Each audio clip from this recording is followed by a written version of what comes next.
mahatoky amin'ny fanekena. Mahatoky amin'ny fanekena.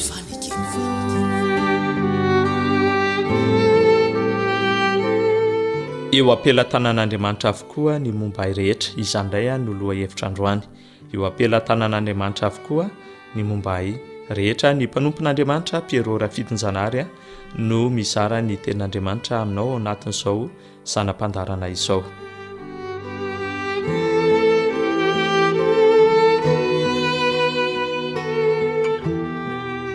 Misy andininy anankitelo izay manome toky antsika fa tena eo apelatanan'Andriamanitra avokoa ny momba antsika rehetra. Ny voalohany dia ny Isaia 1:7-10. Isaia 1:7-10 amin'ny anaran'i Jesosy Kristy.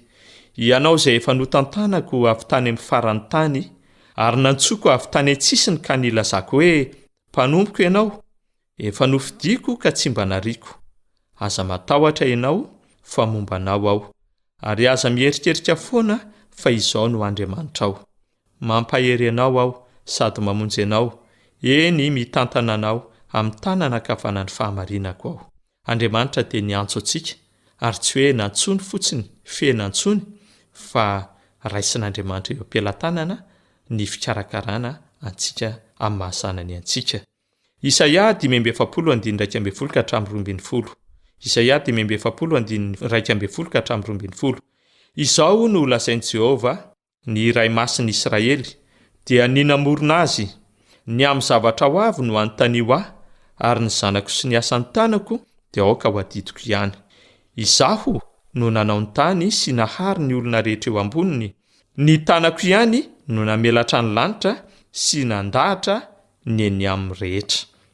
Amin'ny mahazanak'Andriamanitra antsika dia hoy Andriamanitra hoe, ny zanako sy ny asan'ny tanako dia aoka ho adidiko ihany. Tsy hoe mpamorona antsika Andriamanitra dia navelany teo sika, fa mandray antanana ny fikarakarana antsika koa ilay Andriamanitsika. Tsara ny Andriamanitsika, tsy hoe mitaky ny fiankofantsika fotsiny izy, fa izy ihany koa no miantoka ny fivelomantsika tsiraray avy. Ny Romanina 5:13 sy 2:30. Romanina 5:13 sy 2:30. Inona ary no lazaintsika ny amin'izany zavatra izany? Raha Andriamanitra momba antsika, iza no ahatohitra antsika? Izay tsy niaro ny zanany lahy, fa natoro ny hamonjy antsika rehetra izy, tsy omeny antsika miaraka amin'ny maimai-poana va ny zavatra rehetra? Feno teny fikasana ary mpiaino malala ny tenin'Andriamanitra, izay milaza amintsika fa eo am-pelatanan'Andriamanitra avokoa ny momba antsika rehetra. Ary raha nanome an'i Jesosy Kristy izy, ilay zanany lahy dia mbola manoatra lavitra noho izany no hanomezany izay zavatra rehetra ilaintsika eo amin'ny fiainantsika ara-nofo, eo amin'ny fiainantsika ara-panahy, eo amin'ny fiaitrantsika izao fiainana izao. Tsy tokony hamela ny tenany ho sairaikevitry ny ahy mikasika izay filan'ny fiainana ny kristianina. Raha tian'Andriamanitra sy mankatoa an'Andriamanitra ny olona, ary raha manao izay anjarany dia Andriamanitra no ahita izay ilainy. Na dia miteny aza ny tenin'Andriamanitra hoe niatsembohan'ny tavanao no hinananao, dia tsy tokony hamela ny fitokiana an'Andriamanitra ianao, satria mifanaraka tsara amin'ny fitondrany fa izy no izay ilainao isan'andro vaky.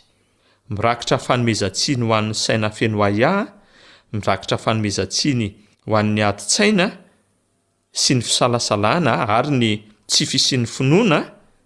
Ny teny izay nambaran'i Jesosy manao hoe tsy misy mahay mampitombo ny halavany na dia irain'izay monja aza dia manome tsiny ny ahiahintsika.